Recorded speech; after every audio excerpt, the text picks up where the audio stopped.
Vem, potranca, vem!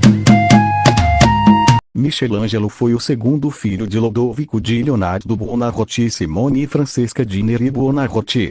Em sua certidão de batismo, seu nome consta de duas formas, Michelagnello e Michelagnolo Buonarroti. Aparece na biografia de Vasari como Michelagnolo Buonarroti e na de Condivi como Michelagnolo Buonarroti. 2 Quando o jovem assinava como Michelagnolo.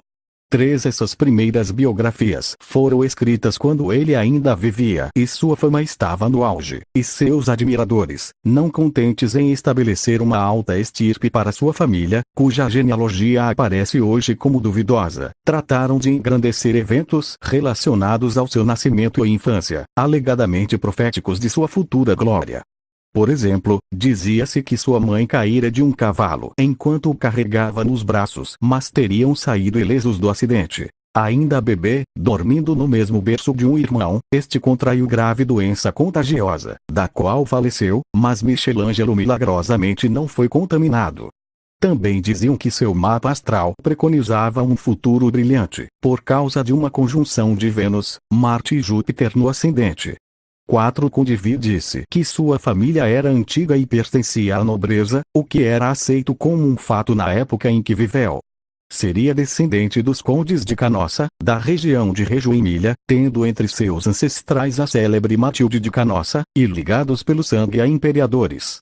Um membro da família, Simone da Canossa, teria se radicado em Florença em 1250 e sido feito cidadão da República, encarregado da administração de uma das 6 divisões florentinas. Ali mais tarde mudara seu sobrenome de Canossa para Buonarroti, em função do prestígio que vários indivíduos da família, chamados Buonarrotto, adquiriram como magistrados, passando este ramo da Casa de Canossa a ser conhecido como Casa de Buonarroti e Simone. 5-6.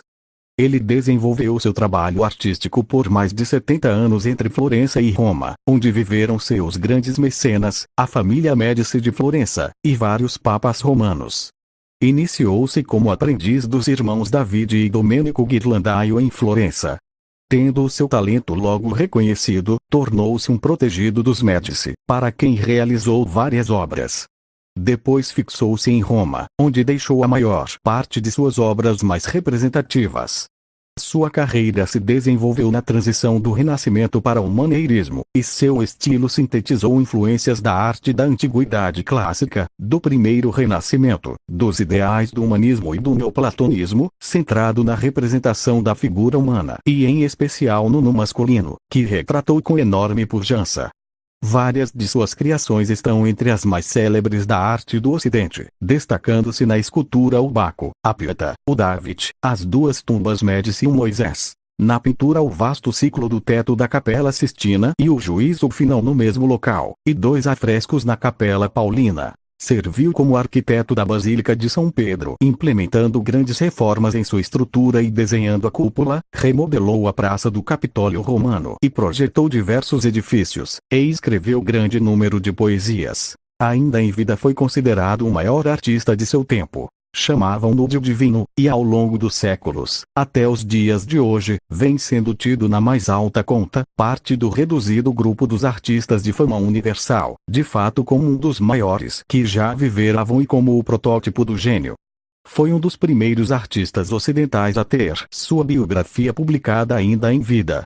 Sua fama era tamanha que, como nenhum artista anterior ou contemporâneo seu, sobrevivem registros numerosos sobre sua carreira e personalidade, e objetos que ele usara ou simples esboços para suas obras eram guardados como relíquias por uma legião de admiradores.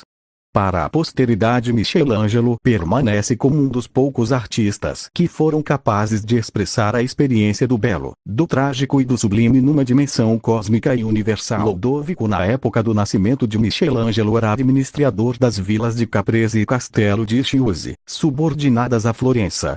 Um mês depois, contudo, expirando seu mandato, a família se transferiu definitivamente para Florença, mas o bebê, como era um hábito, foi entregue a uma ama para ser criado em Settignano, outra vila florentina, numa propriedade familiar. Com 3 anos voltou a viver na casa paterna, e com 6 perdeu a mãe. Teve como irmãos Leonardo, o primogênito, e mais Buonarrota, Giovan Simone e Gismondo. 6. O pai, mesmo possuindo algum prestígio, não era rico. Sua família era numerosa e suas rendas, baseadas principalmente na propriedade rural em Settignano, eram insuficientes para manter um elevado padrão de vida. O salário que recebia da República era baixo, 500 liras a cada 6 meses, e ficava obrigado a pagar com ele mais 2 notários, 3 servos e um cavalariço. A antiga fortuna da família, adquirida no comércio e no câmbio, começara a se dissipar com seu próprio pai, que teve de prover dotes para suas filhas, pagar dívidas vultosas e não obteve cargos lucrativos, e a situação piorou na geração seguinte, a ponto de estarem perto de perder seu estatuto de patrícios e decair para a plebe. 7. Reconhecendo que Michelangelo era especialmente dotado, assim que atingiu a idade adequada, Lodovico o enviou para ser educado por Francesco da Urbino, esperando que seguisse uma carreira prestigiada.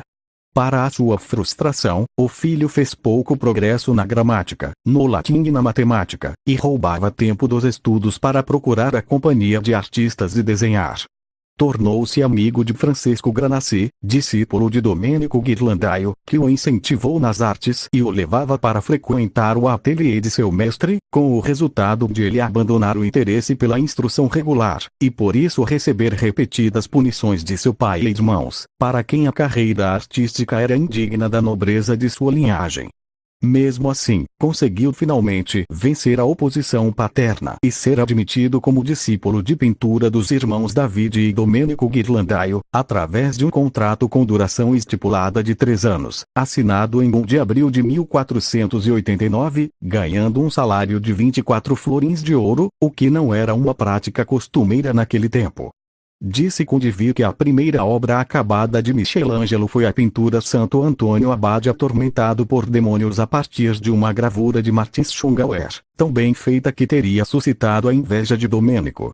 As relações entre ambos já deviam estar tensas, pois Michelangelo tinha o hábito de jactar-se como superior a Domenico e certa vez ousara corrigir os seus desenhos, humilhando-o, o que não foi pouca coisa, dado que era então um dos pintores mais importantes de Florença, e a insolência deve ter repercutido fundo no espírito do mestre. Outra peça que produziu na época, uma cópia de uma cabeça antiga, teria resultado tão bem que o proprietário do original, recebendo em vez a cópia, não conseguiu perceber a troca. Somente pela indiscrição de um companheiro de Michelangelo a artimanha foi descoberta, e comparando-se ambos os trabalhos, o talento de Michelangelo se tornou reconhecido. 468. Mas é provável que esses relatos tenham sido muito magnificados. Vasari, na segunda versão de sua biografia, disse que a obra de Condivi tinha muitas inverdades. 9. Pois considerando o reduzido tempo que permaneceu ali, e sabendo-se hoje dos rigorosos hábitos disciplinares do aprendizado artístico da época, que iniciava com as tarefas mais humildes, ele dificilmente teria tido condições de desenvolver tão cedo uma técnica capaz de produzir obras de qualidade tão alta como é declarado. Ainda seria apenas um serviçal, como todos os principiantes, mantendo os materiais e ferramentas dos mestres e dos discípulos mais graduados em ordem e em condições de uso, limpando o espaço, e ficando à disposição dos mestres para atender quaisquer outras demandas para o bom funcionamento da oficina.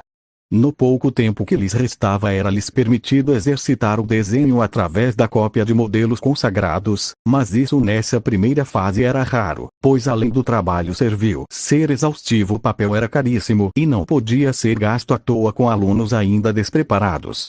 Somente quando os alunos dominavam essa parte instrumental e já conheciam em profundidade as propriedades dos materiais da arte era-lhes dado acesso ao conhecimento dos rudimentos mais básicos da criação, servindo então como assistentes diretos dos mestres, mas ainda apenas esticando as telas e preparando os painéis em madeira, dando-lhes as camadas de base, pintando alguns detalhes menos importantes da composição e se aprofundando no estudo do desenho.